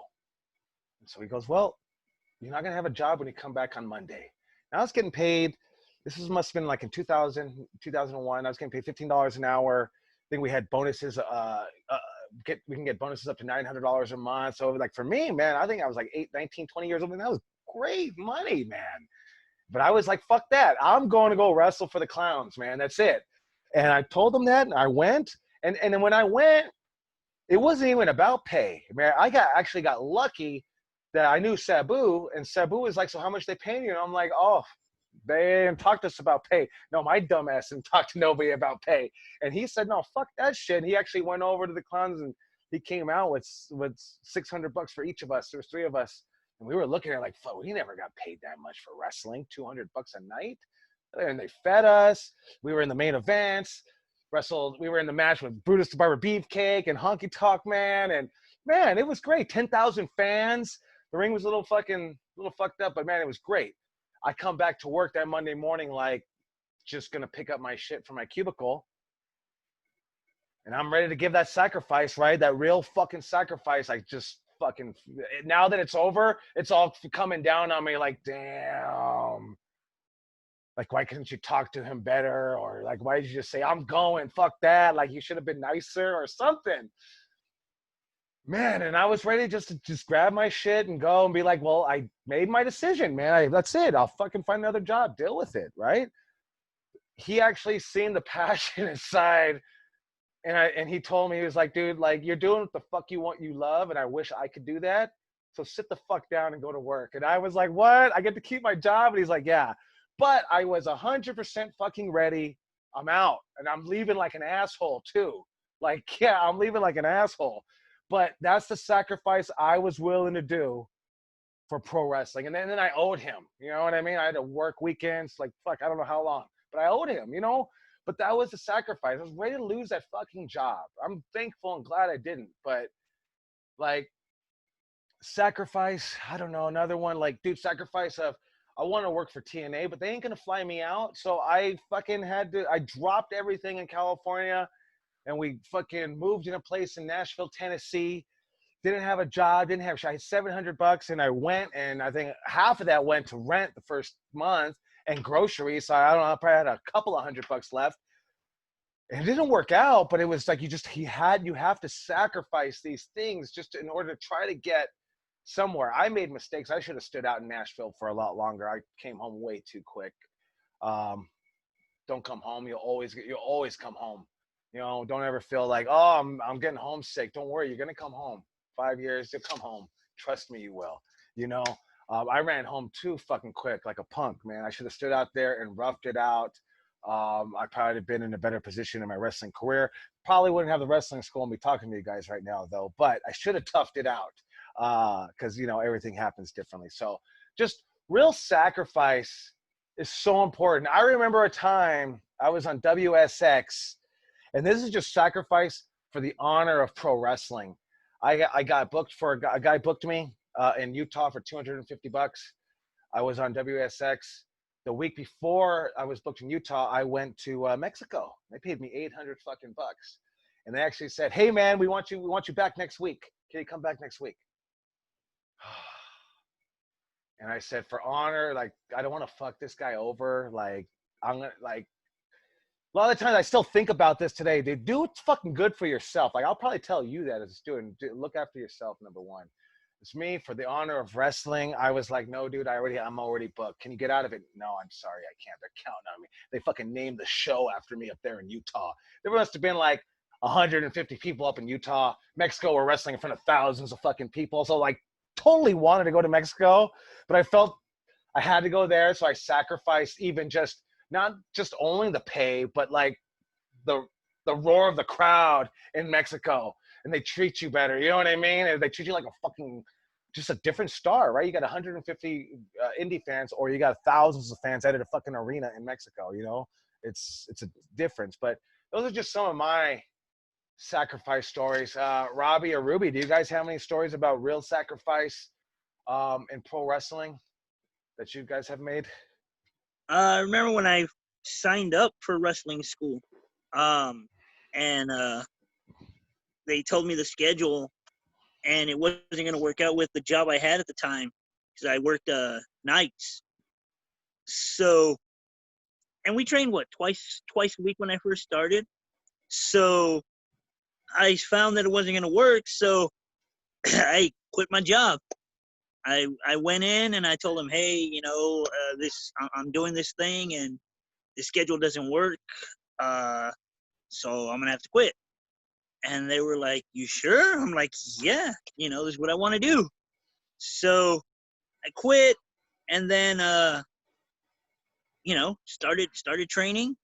And I think for the first month I didn't have a job, but then I found another job, and then, you know, it worked.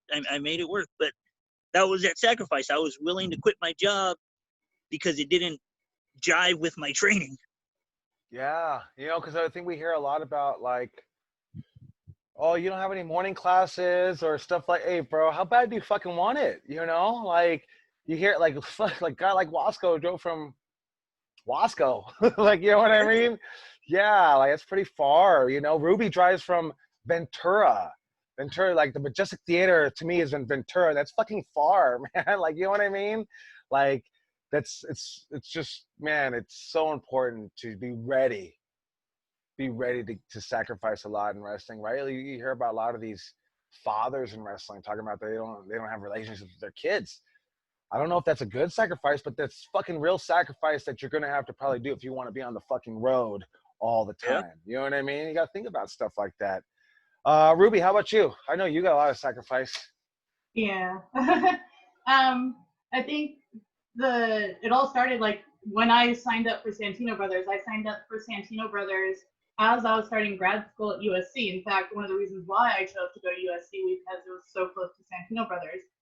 So the whole time I'm at this great school, I didn't go to one basketball game. I didn't go to one football game. I didn't go to one anything. I was just, if I had free time, then I'm going to go to training. It was school, training, family, friends. Like, that's just how I had to live my life for that year.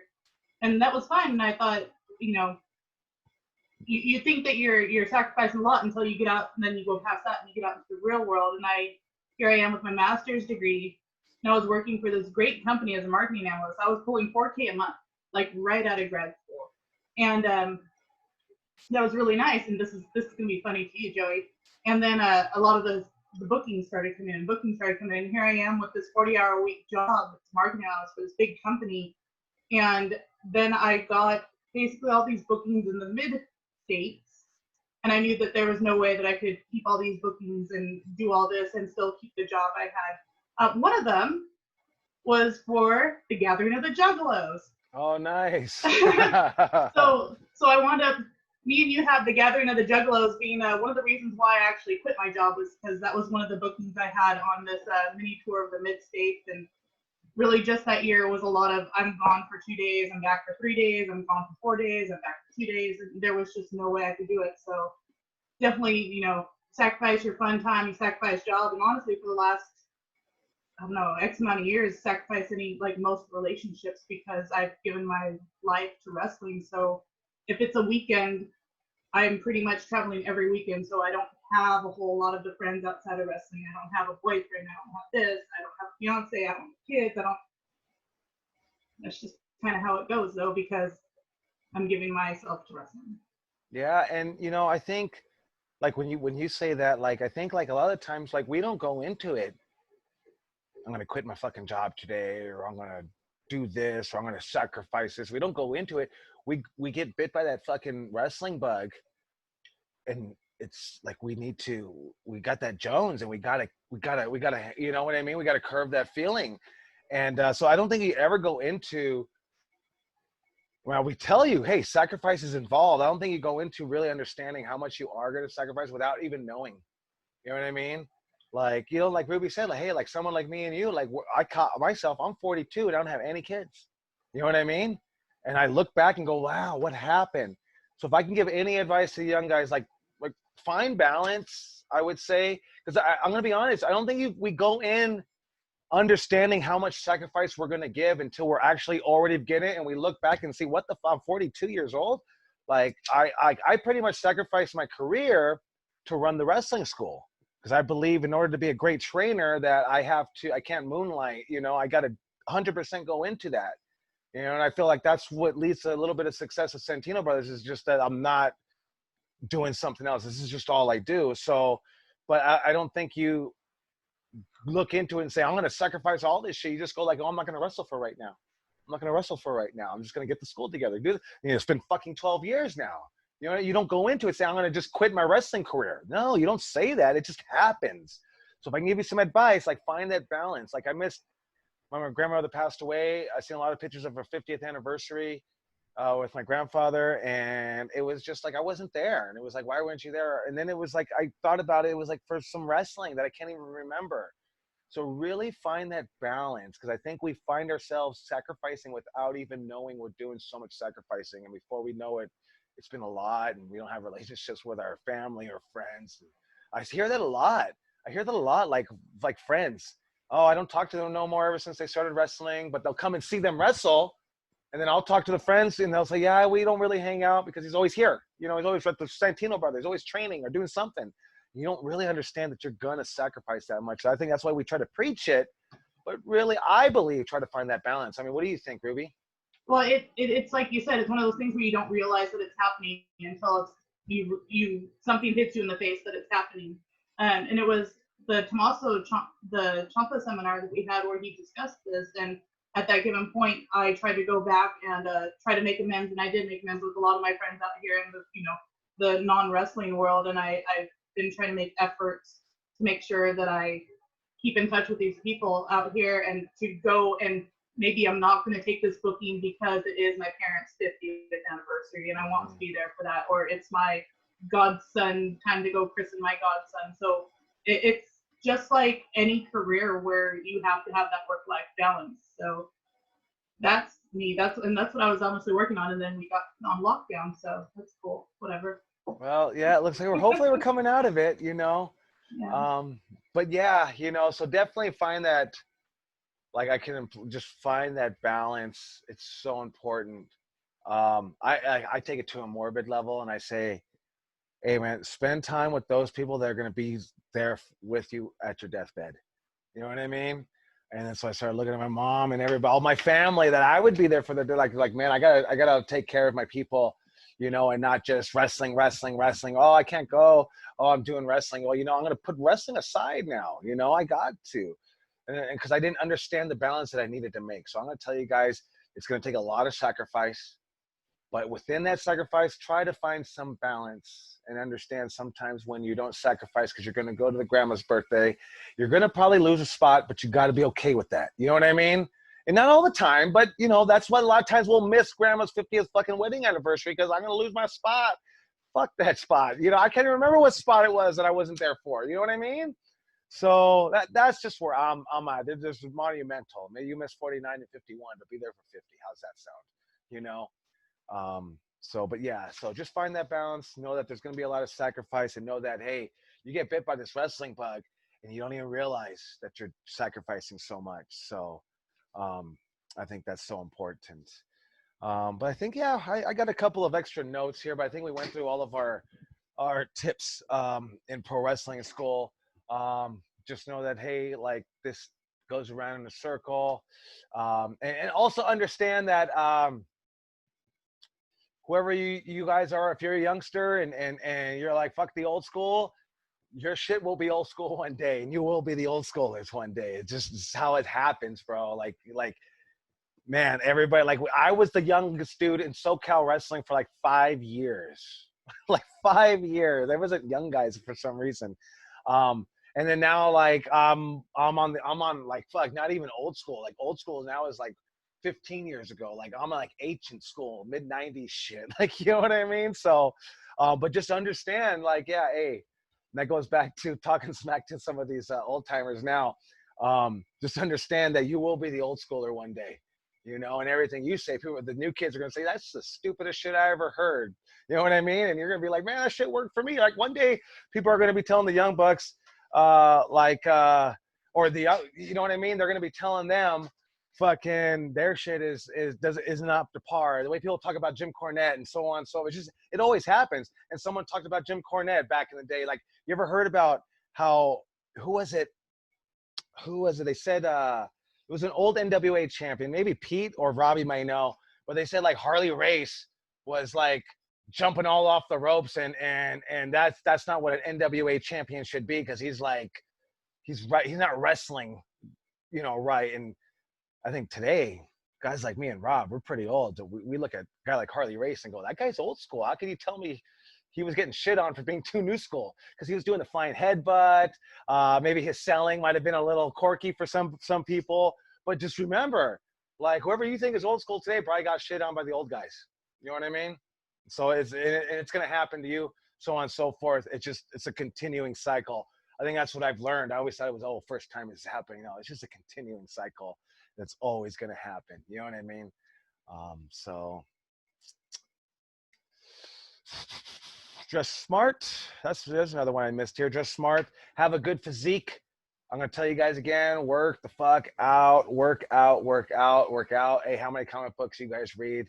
The person's not all fucking jacked, man. I don't know. Everyone's jacked. So if we're live comic books, let's look the part. You know, I get it. There's a couple of small dudes on there in some comic books, but for the most part, if we want to be Batman or Superman, we look the part.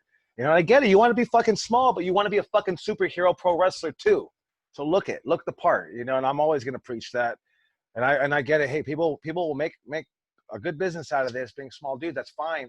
But look the part. I think it's going to take you a longer way. You know, I always say that if you're making it and you're a small dude, imagine if he was bigger, how much better he would be. You know what I mean? Not just by being there, just because that's what people want to see. Why the fuck do we buy comic books with these guys all jacked? You know what I mean? Because that's just what what we want our superheroes to look like, I guess, you know? And there's always I'm sure there's some dudes out there that don't look like typical superheroes. I'm pretty sure there's a lot of them, but, you know, for the most part, you know, right? For the most part as wrestlers, let's think about that. And then I can't tell you enough that fucking armor is going to help you out in wrestling. Because we're all gonna wake up with aches and pains at the end of the day, because this shit's rough and tough. So, but that's all I got on some of the tips that I got. Robbie, you got anything to add to that, or just anything in general? Anything that really grinds it? Because what these tips are is shit that grinds my gears, so I write them down. You know what I mean? So, what grinds your gears, Rob? Anything?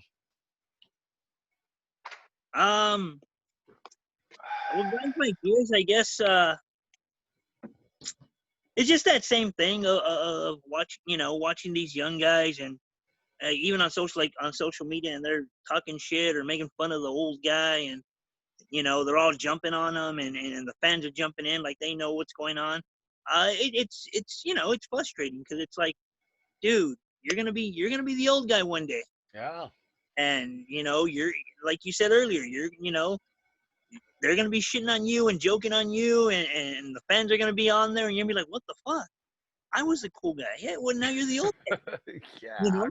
You're the old guy now, you know? It's like, fuck, it happened. I see it. Fuck it. It's happened to me, you know? It's happened to me once where I'm standing with Brody, and they come up, and they're just like, Brody, can I get your autograph? And they're like, Yeah. and he's like, this is my trainer. And they're like, oh, hey, how you doing?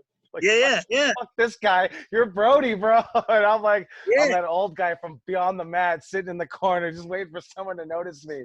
Yeah, exactly. Man, and it's so, you know, it's weird, because you're like, fuck, I remember when I was a cool guy like that. And it's like, Oh yeah. now I'm just like, hey, you know, Yeah. it's Oh funny, yeah. but yeah, you're gonna be the old guy if you stay in this long enough, and if you make those sacrifices. So again, fuck, respect those that came before you. You know, when you're up on that rise, don't fuck anybody because you're gonna see them on the way down.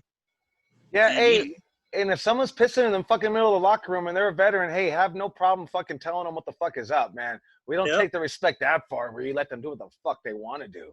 You know what I mean? no, That's like when they're chopping the shit out of you, fire the fuck back, man. Don't let them fucking take advantage of you. You know what I mean? there's respect. Yeah, there's Yeah. respect, and then just letting them do something. You know, no, respect them. I don't know if they do that anymore, but sometimes that's how it used to be when some of the big stars would come into the indie shows and they would just treat the guys like shit. Just treat them like shit. Like, fuck, dude. Like, help us out. We're actually looking up to you, dude. Like, you know what I mean?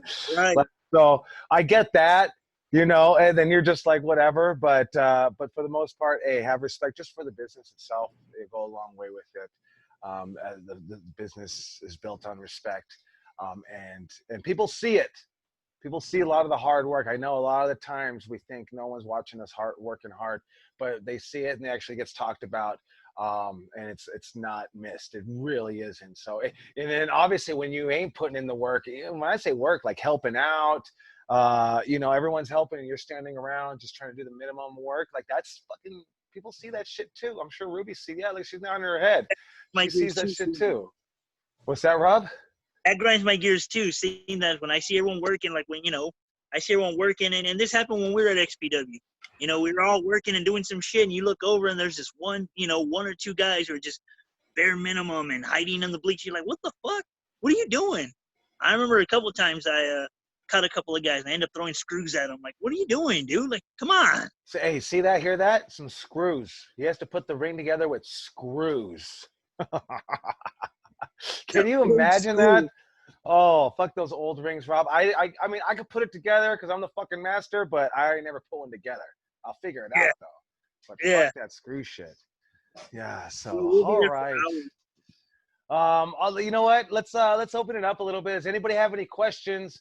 I think what we're gonna get started on next week is I think we're gonna do some promos and stuff. I'll run down how to break down a promo. Maybe we'll do some promo battles back and forth. Most definitely critique them. 100% we'll critique them.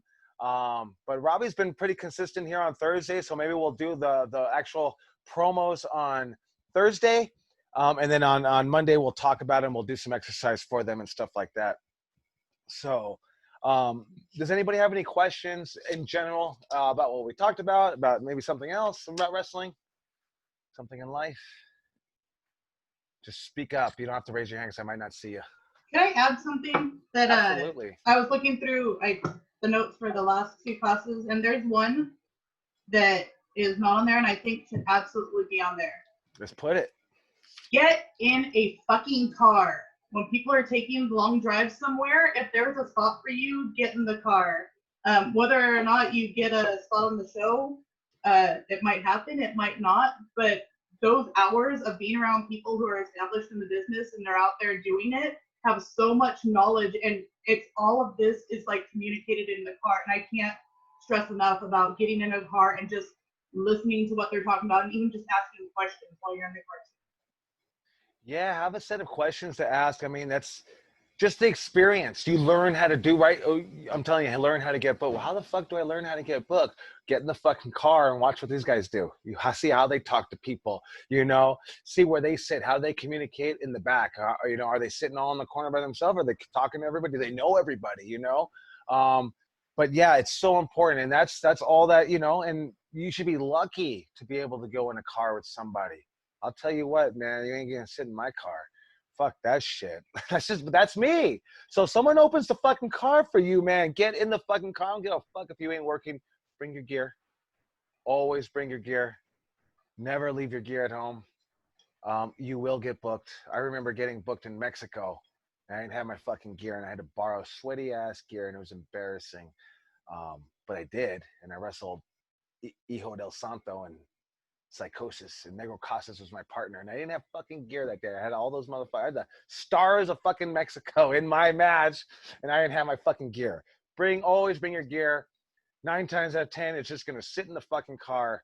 It'll be there when you least expect it, because you always have it on you. So, but yeah, it's so important. Get in that fucking car and live. And right, we talked about keep your mouth shut and your ears open. Right, that's that time. You know what I mean? There comes a time where they stop talking. Ask a question. Get them talking again.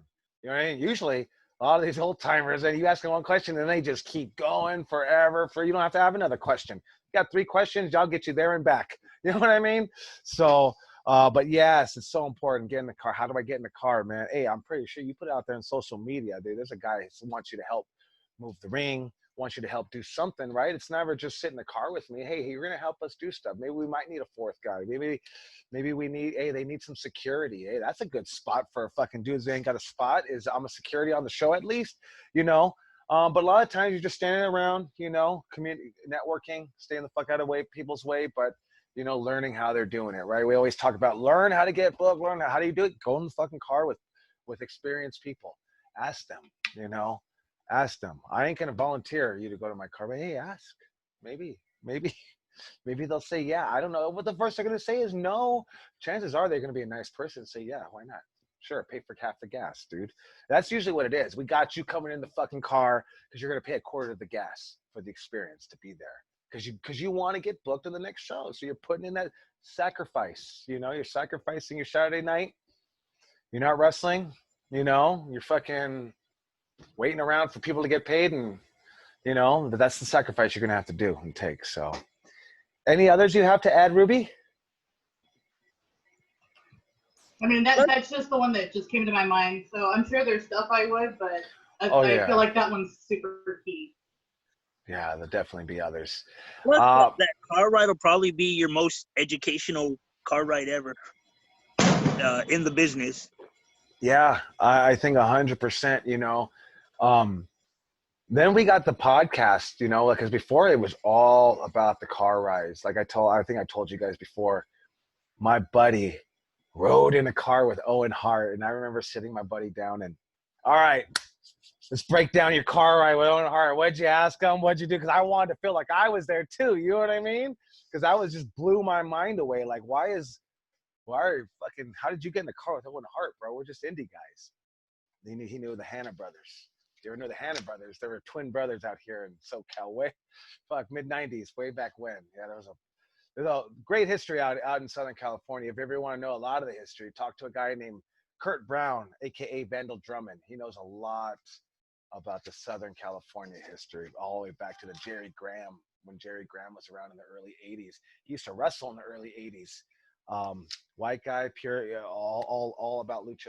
Mostly when I've known him, all about lucha, but obviously with Jerry Graham, not so.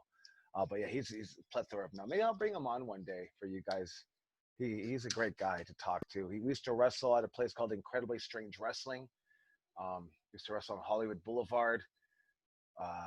Chris Jericho, Chris Farley, all types of A-list actors used to go there. I remember Chris Jericho specifically. I remember I think Chris Farley went there a week before he died.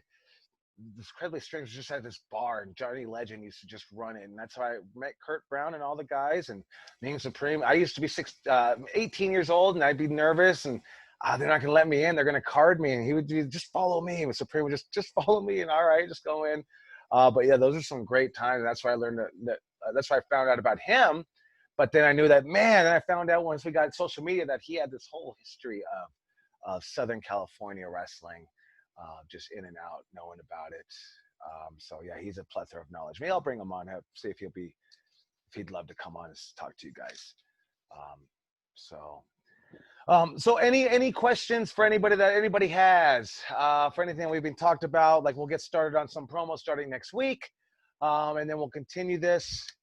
And then we're also, saying about, and if you do have a question, don't raise your hand. I might not see you, so just go ahead and speak up. But we're talking about, looking about opening up.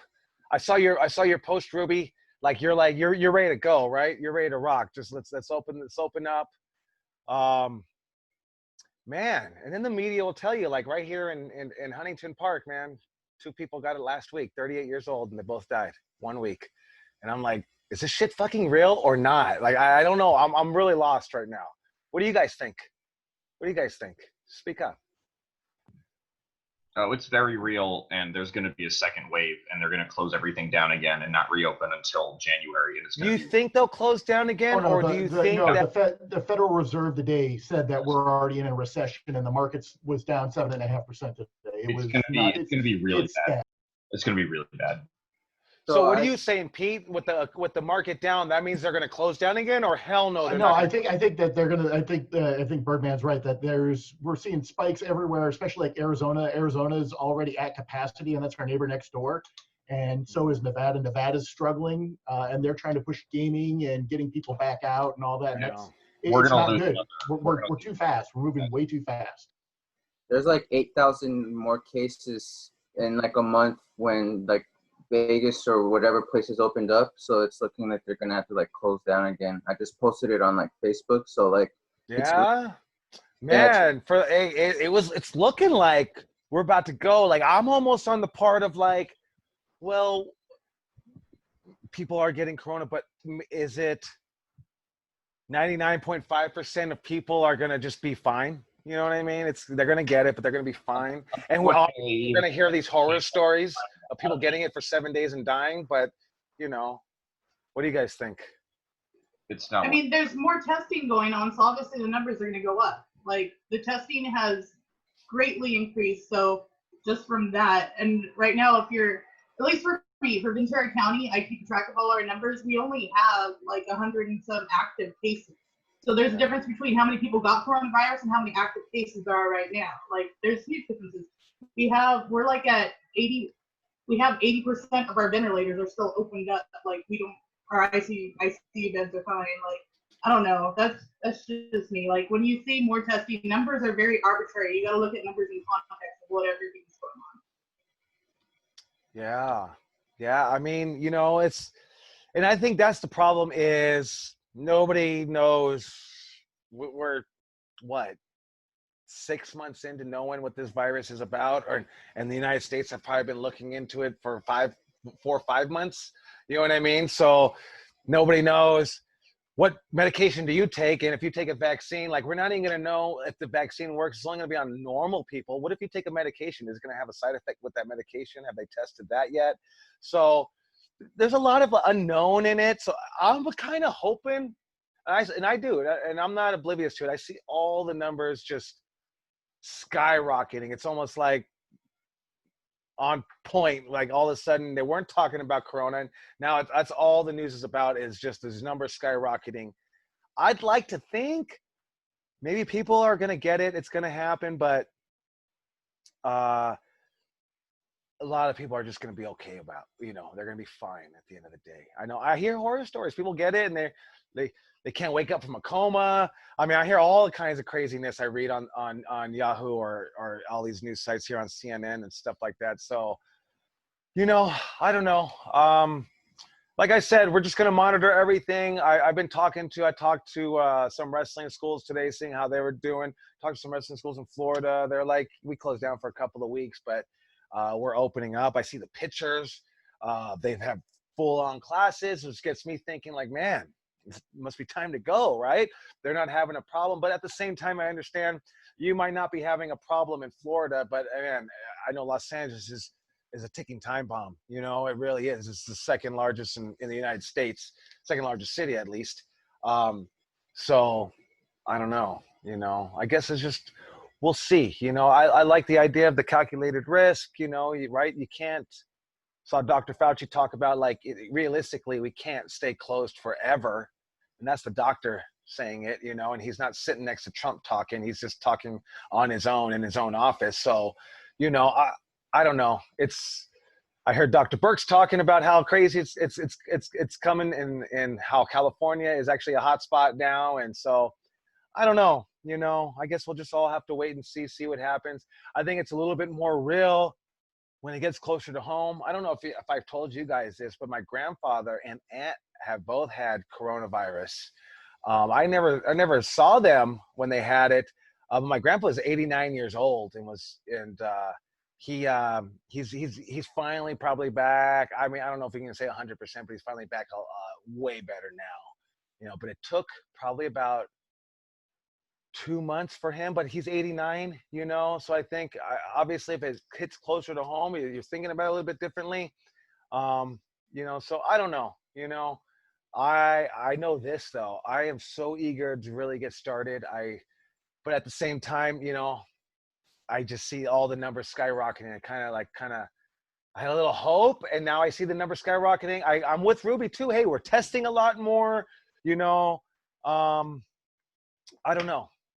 Obviously, the numbers are going to go up for testing more. There's no way around it. So, I don't know. Those are just kind of some of my thoughts about it. I just wanted to kind of shoot the shit with you guys and get your thoughts to see, because sometimes I'm just here in my head, just talking to Sylvia, and my family. So I want to always just talk to you guys. Like, what do you think, Rob? You're ready to rock and roll? You ready to go? Put a mask on and train, or what? Yeah, I'm ready to go. I just think it's again. Ruby's shaking her head like, oh hell no. Because I had to wrestle a match in a mask recently. That was god awful. No, thank you. Oh, okay. Yeah, but you know what? That's like Super Dragon, man. Super Dragon's face is fully covered, right? He just had to do it. Yeah. What's the difference? What's the mask? You're already wrestling with someone. You're gonna have their babas all over you and all this and that anyway. Their sweat. Well, see, that's a thing. We don't know. I don't know. Hey, Birdman, tell me. Hey, so my sweat pores are open and Robbie's sweat pores are open. Like, it's on?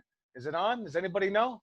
I mean, if there's an exchange of fluids of any kind, whether it be sweat, aerosol, but not just arm to arm, right? Maybe if I got a cut in my arm, right? Something like that. Unfortunately, like breath, like that's why we're wearing the masks, right? Is to try and stop the oral transfer of germs. So even just that's the whole 6 feet thing, right? Is that it gives enough space for the air to dissipate. So if we're that close, it's shitty, but we're going to be exchanging germs, even if we're not, making out or whatever. Yeah. It's mucous membrane transmission. You can't take someone's blood and put it in someone else when they have coronavirus. That's not how it is. It's the aerosol mucous membrane transmission. And if you're that close, even when you have the little mask on, it's gonna happen anyway. But it's got to help out if you got the mask on, right? When you're wrestling with someone. Yeah. I don't know. Maybe, right? hey, maybe for my peace of mind. Right? That's why we get insurance. Not because we want to use it, just because for our peace of mind. Maybe our peace of mind makes us feel better to have the mask on now. So what you saying, Ruby? Like, if you wrestle another match, fuck the mask. You're not wearing it. I'm gonna do what I have to do to wrestle. If that means I have to wear a mask, then I'm gonna wear the mask. Right. But I'm just saying, as someone that just had to do that, it's horrible because the masks that you're wearing aren't. I mean, I guess they're up on your face, so I guess that is the equivalent of wrestling with a lucha mask on. But there's a reason why I don't wrestle with a lucha mask on. Yeah.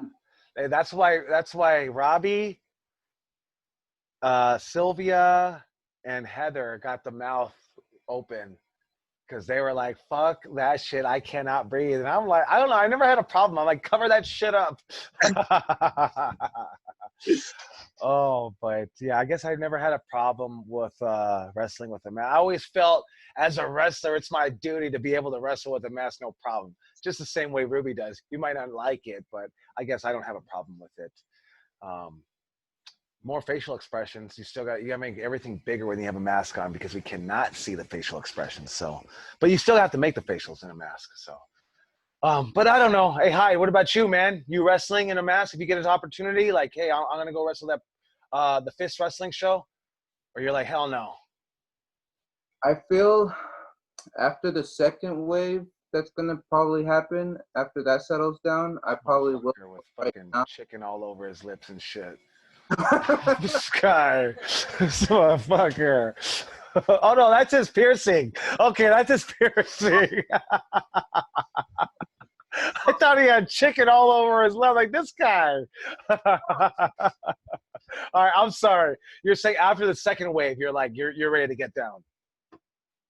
Too soon. I just got better from my fucking asthma and shit. So like, I have to wait. Even if I have like the lucha mask, I don't think has the stuff to protect like the germs from not passing through, Right. No, I feel you. No, 100%. Right. Ruby's saying, hey, you're already wrestling. At that point, it's on. You're already in. Wait, is Ray Romero still here? Ray Romero. Yes, he is. Let me unmute you. Hey, unmute yourself. Hey, you wrestled at Fist. What is it, like 2 weeks ago? Yeah. What's your take? You're on the bus already, so fuck it. It's on or what? Might as well. Yeah. Like, do you fear about the bus, anything with COVID, or you're just like, whatever, but this is just everyday shit now? Well, I mean, if I get it, then I get it. I mean, I don't know what else I could do at that point. All this guy's over here. If I die, I die. All right. I remember being 22 too. I don't even wear rubbers, coach. This motherfucker. All right. Well, so you're good to you're already wrestling, good to go, good to open. So what are we at? Who else is ready to wrestle right now? Like, hey, what about training? You guys ready to train with a new guy that no one's ever met? Dane, have you been back in the ring? So my first day back is tomorrow, and I have a With private a class tomorrow. or one-on-one? Just one-on-one. Oh, okay, so that's a little different.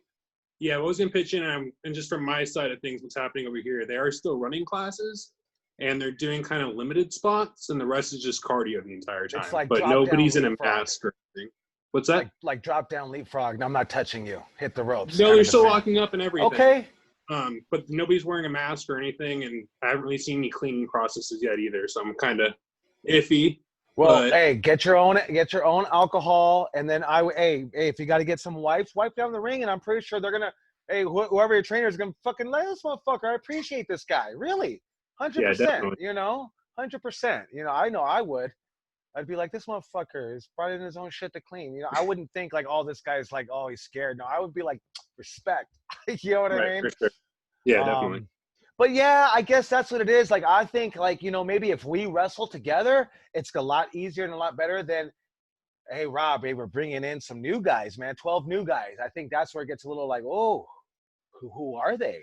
Even though we're all doing everything anyway, you know, Ray Romero's on the bus. But it's just not knowing who they are. It gets a little like scary, a little iffy. I don't know. So I don't know. Anyone else has to speak on it? About their thought process about the corona? So I don't know. It looks like everyone's about 50-50 still. You know, still cautious about it. But I know 100% that I'm ready to get back to work. I think my deal is with running a wrestling school, I think about the liability. I want to see what some of these other places are doing, even places like Disneyland, what are their protocols. I want to see what's going on with them, because I know they have to worry about stuff like liability. I know, like, hey, when we were in the backyard, we didn't give a fuck about all that shit. We just ran wrestling school. I don't know if other schools are like that, but I know that that's what I think about. Especially, man, hey, Rob, it's been a year since Lucia's accident, man. And I remember when that happened, like that, just talking about, you know, being liable at wrestling school. Like, I mean, my heart sunk that day, 100%. Like, and so that's where I'm coming from with this corona. It's not, I don't fear it. I worry about the business that I'm running, and I worry about you guys. And you guys have to go to the fucking ER. It breaks my fucking heart. You know what I mean? But that Lucia one, like, really that was a terrible time at Santino Brothers, man. I remember thinking about just closing everything down that day and just saying, that's it. I don't want to do this anymore. I don't want to put anybody in danger. But so just to give you an idea, like, that's where I'm coming from, like the responsibility I have for all the students, you know what I mean? The responsibility, if I'm doing everything I'm supposed to, but somebody else is being negligent with, I don't know, coughing on the fucking canvas or something like that. I don't know. So that's why I'm still monitoring everything, waiting a little longer than everybody. And obviously, I mean, like I said, if I could probably hit my landlord up and we'd be right back in there within probably July 1st, probably, to be honest. It looks a little empty over there. It looks sad, to be honest with you, the 5640 Shoal. But I'm still in the waiting process to see what happens, and the numbers are spiking. I know the numbers are going to spike, but I'm waiting to see, like, well, are they going to keep it open? Are we just going to just now fuck it, go with it, and maybe some herd immunity is going to be evolved or mutated into? I don't know. But I do also know, man, keeping away with all these germs is going to get us more susceptible to getting sick. You know what I mean? Like, it's going to build super fucking germs to get to you now because you're all fucking, you know, all fucking Lysoled up and everything. So I also think about that, the super germs. So I don't know. But anyways, good discussion about that. Like I said, right now we're monitoring everything. We're still looking at August 1st, we're somewhere in the fall. At worst case scenario, September 1st. But it really depends on, let's see what happens with everything in California. Hey, gyms are opening up on Friday, so that we'll see what's happening. Friday's tomorrow actually. So and a lot of other places. I know movie theaters. I think it's just like nail salons are still closed or something like that. So, but other Ruby's like, I need my nails did. Oh, and her eyebrows. Just pluck them yourself. I used to pluck my own eyebrows. I used to try to give myself the rock eyebrow. You can only pluck them so much yourself. You gotta get a lady in there for this. Let's get some duct tape. Pull that shit off. Yeah. Pull that Set it shit up, line it off. Save some money. So, all right, guys. So we'll start on Monday. We'll start doing some promos, and we'll keep talking about opening up and COVID. We'll watch everything. I like having a discussion to get everybody's point of view. And don't be afraid to speak up, or if you have a question next time, because a lot of times I got the view of the person speaking, and I don't see anybody raising their hand. So just go ahead and speak up. That's fine. All right, guys. Good class today. I appreciate spending the time with you guys. Let's go ahead and bring it in. Let's bring it in. Here we go. Santino's on 3. Hey, Robbie, bring us out. Bring us out, Robbie. Santino's on 3. Ready? 1, 2, 3. Santino's! It's just never going to be the same on fucking Zoom, man. It's just never going to be the same. All right, guys. You guys take care. And once again, if you guys have any questions, hit me up on off times. If you didn't want to ask them here, I have been trying to do Zoom classes one-on-one for people that can't make it or want to talk about something more. All right, guys. So, yeah, just hit me up on Facebook.